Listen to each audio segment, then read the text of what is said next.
So, hello everyone, my name is Mathieu Ajan. I am an executive for the BFI Network and I'm also the founder of Bounce Cinema.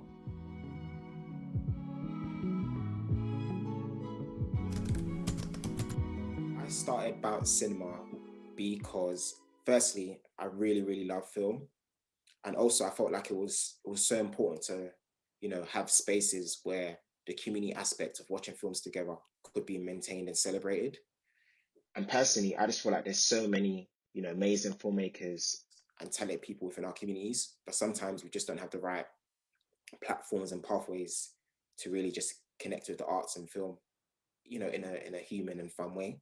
So for me, Bounce is just about, making sure that filmmakers have a platform to have their work showcased, but also to make sure that, you don't only have to go to a film festival to discover films. You don't have to be in the cinephile community to find a community of people that love film.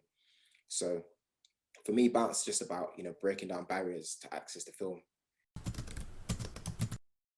My role at the BFI Network is to support and discover new and emerging filmmaking talent. And as part of that, we've got various opportunities within the BFI Network. And the key one is we've got up to £15,000 of funding for filmmakers to make their short film. So with that, my job is to raise more awareness of the opportunities within the BFI Network, but also work with filmmakers to develop their storytelling skills and help them take their ideas into fruition. So a typical day for me at the BFI Network would include reading scripts, doing outreach to help people who may not know about opportunities that are available, and also working with filmmakers on their production and post-production. Alongside that, within the BFI Network, we've got lots of distribution opportunities and advice for filmmakers so they can actually get their work out there. So if you ever look at our social channels, you'll probably see lots of our filmmakers floating around. Commissioning, some of these terminologies can be quite fuzzy for some people, but essentially commissioning is giving people the resources they need to pick to make their film. So specifically with the BFI Network, that's us giving funding opportunities, but also I think a big part of commissioning is supporting filmmakers to, tell the best versions of their stories. So as part of my role as a commissioner, of course, we're connecting filmmakers with finance, but also we're helping them tell, stronger stories through giving them notes on their scripts. We're there to support them through the edit, through their post-production. So commissioning is basically being a friend to filmmakers and giving them finance. So I would say what I look for specifically in a filmmaker is someone that's got something to say, and someone also who, understands, the world of telling short stories, but also isn't afraid to break those conventions. And I'm personally very, invested in filmmakers who are willing to be vulnerable and take their personal stories and see how they can translate that in a very universal way that can connect with other people. So someone that really understands, how they can take some challenges they've been through or a story that they really need to tell, but how that can apply to more of a universal audience, which is really something that I think is a really strong tool for filmmakers to have in their arsenal. But ultimately, just someone who's got a really strong voice and is exciting, brings something new and fresh. That's what excites me as a commissioner. Well, as a young filmmaker, the main benefit I would say of having your film commissioned is we all know that filmmaking can be such a challenging sport, not having the right finances or the resources in play to bring your idea into fruition. So getting your film commissioned, which is an amazing thing, gives you the financial resources to, tell the story you want to tell. And that, allows you to be able to pay yourself, to pay your crew members, to pay for, all the elements that you might not have had before, the right equipment.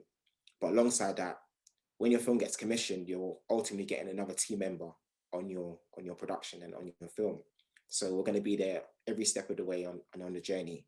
So it's a really great opportunity to get your film commissioned because us as commissioners, we've worked with lots of filmmakers. We've seen like common mistakes people make.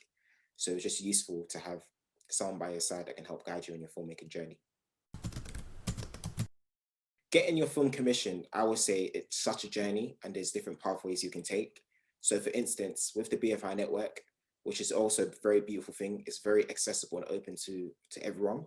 So when I say that, there is literally a form that you can apply for on the BFI Network website, which gives you the shot to get your film commissioned.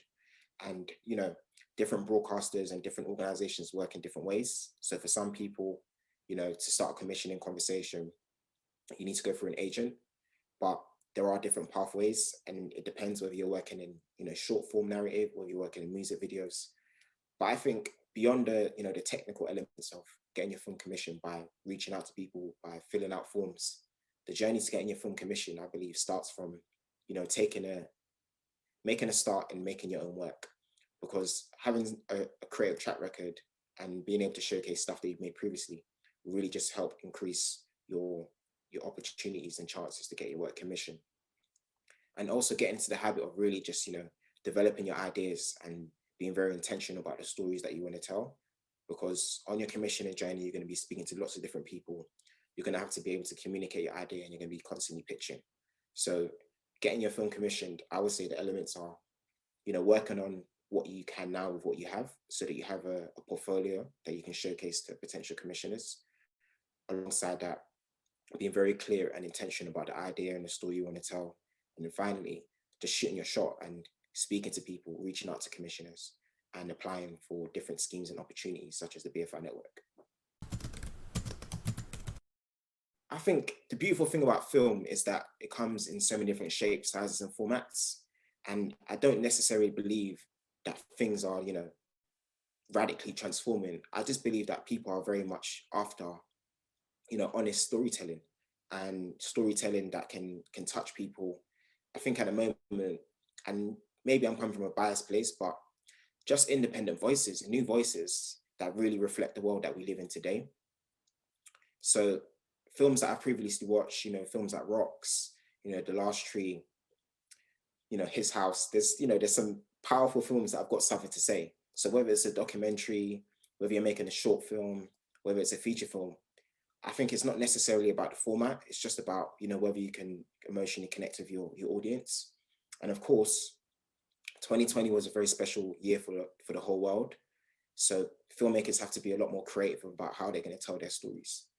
So there is, I believe, like a big space, and also just a reminder of the power of like short stories. And, you know, if you're in a space where you don't have the capacity to tell like a massive story right now, you know, what 1 minute story could you tell? What 3 minute story could you tell with what you have, you know, in your pocket, which is essentially your iPhone? There's lots of different things going on. So whether it's like documentary, long form, or people telling short stories on TikTok, I think the heart of it is just people want an actual story now, because there is a lot, you know, there's a lot of content out there in the world at the moment. There's so many, you know, there's so many different roles and positions in filmmaking. You can be a producer, you can be a writer, you can be a director, you can be a cinematographer, you can work in a sound department, costume. And I think it's so important for there to be more visibility about how many different pathways and routes there are to actually being a part of a film crew. And of course, you know, our industry is very much director leaning, you know, the storytellers, you know, the gatekeepers of the story. But essentially, I believe that everyone that is on a film crew is a filmmaker, because it's about, you know, every crew member bringing their own element and their own perspective to tell the best story possible. And I think it's important for filmmakers to actually dive into experimenting with different areas of production, because, you know, whether your ambitions are to become a director or producer, I think having, you know, a few, you know, a full visibility of all the different roles is just going to help you to become a better storyteller, because essentially you're communicating to other crew members about your vision. So spending some time working with actors, you know, spending time understanding budgets, spending time even working in marketing is going to be really essential as a filmmaker, just to make sure you're in the strongest position possible. And there's different pathways to getting these different roles. So for example, you can reach out to filmmakers who are in pre-production and see if you could be a runner, which also gives you, you know, full visibility of the set. Also beyond that, you know, there's film festivals, and I know that different organizations have opportunities to work, you know, within the organization, such as BFI London Film Festival. They have lots of programs and schemes that you can access. And then I guess the most entrepreneurial way to just get started is just to go and make your own film, and maybe working with your own community and taking it in turns to take different roles. So I guess ultimately, there's just so many different roles out there. You don't only have to be a director. There's costume, there's producing, there's cinematography, there's lots of different areas you can get into within the film industry. Should you ever work for free? All these questions, I thought, there's probably a Twitter thread online somewhere that will answer and give that perspective. But I think it's so important just to look within yourself and be honest with yourself at what stage of your career you're at. Me personally, I just believe, we need more infrastructures where these are questions that shouldn't necessarily have to be asked, because, we know how tough it is out there in the industries. We know not everyone has, access to the resources to be able to work for free. But I think if you are going to be working for free, just make sure that it's ticking some boxes. You should 100% be working on stuff that you're passionate about, and you should 100% be working on stuff where you're learning something. And if you are in a position when you're working for free, I think you should strategically have a cutoff point where, you no longer are going to be working for free. But again, at the same time, it doesn't matter how old you are, how long you've been in the industry, there might just be a project that you're really passionate about. But I think it's really important to really understand your worth and make sure that, you put an invoice to your services. And you can't underestimate the value of starting your journey and the different voluntary opportunities there are out there. Like, there's people that have volunteered at festivals at the start, and they've used that as an opportunity to watch lots of films and meet really interesting people, and that's landed them jobs in the future. But then there's also people that have just gone straight into working within an organization, paid, and climbed their way up there. So I think there's not one answer for everyone. Everyone's path is going to be different. Me personally, when I first started, I was working for free, but it didn't feel like work because I was learning so much, and I was accessing things that I would never have traditionally been able to access. But I do feel like it's so important that as you progress in your journey, and for organizations and platforms out there to just make sure that, we're creating a fair landscape where people can actually afford to work in our industry. So yeah, that's my perspective. I think we're in a very beautiful time at the moment because the world is your oyster. And when I say that, the internet is your friend. And I think there are some very challenging things for filmmakers to navigate, the internet landscape and independently distributing their work. But I think there's so many great, case studies out there where people have been discovered, through the internet. So examples are, there was a filmmaker called Jim Cummins, and he independently distributed his work, and he built up a really strong community on Twitter. He's got thousands of followers and people that are engaging with his work, and he's able to build up his tribe. And then there's another filmmaker who actually made a proof of concept piece and put it out on the internet, and it got noticed by Will Smith, and now he's working on a TV series for Fresh Prince of Bel-Air. So of course, these are really good case studies, and I think it's a reminder that ultimately you're going to be knocking on so many doors as a filmmaker. You're going to be submitting to festivals, you're going to be sending your work to platforms, and you're going to be crossing your fingers hoping that they pick you. But I think it's also so important that as a filmmaker, you can pick yourself and look at what's right in front of you. What communities are you a part of? How social media savvy are you? There's lots of different tools you can use. There's like Facebook advertising, there's Instagram advertising. All of these things are very much in reach now.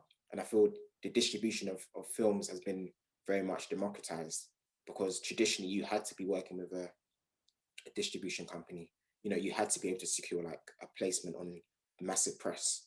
But now at the moment, like I said, social media, it's a massive platform for everyone. So it's just about being creative about your strategy and getting your work out there. Then alongside that, credibility and recognition from other platforms.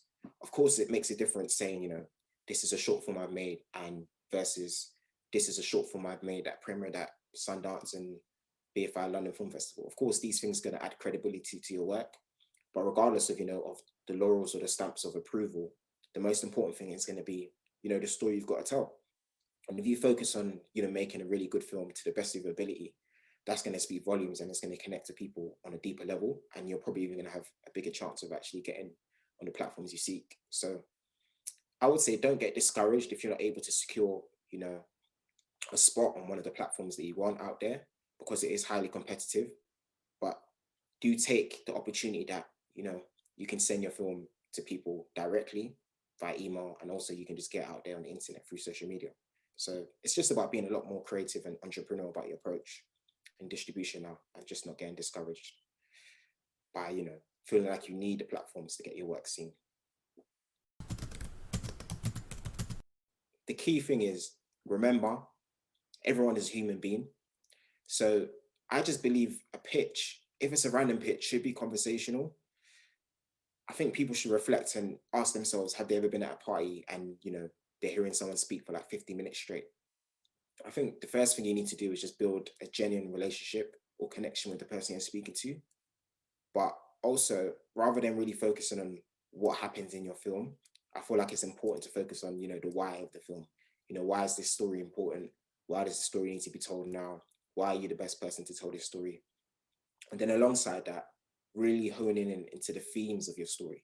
So is this film about, love? Is it about relationships? Is it loss? And I think it's so important to lean into the themes of your film, because let's say, for instance, I'm pitching a film and it's about a guy that's growing up in Peckham and he's had XYZ experiences.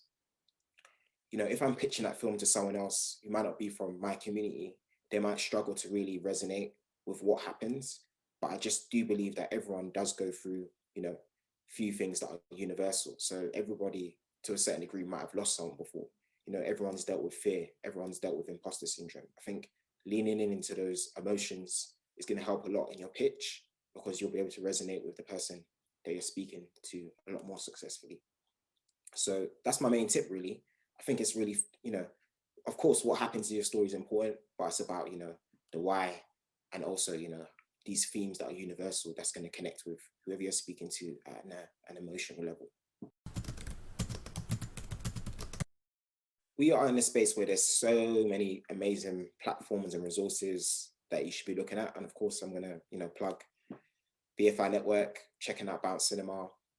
Also, there's like the BBC Writers Room, there's Short of the Week, there's Vimeo, staff picks, there's Your Cinema, there's Level, there's We Are Parable, there's British Blacklist. There's so many opportunities and pathways and resources out there for filmmakers. So I would just say, it's almost like a buffet. You just need to be very intentional about, the platform that's going to be most resourceful to you. And again, just get researching and hunting on the internet.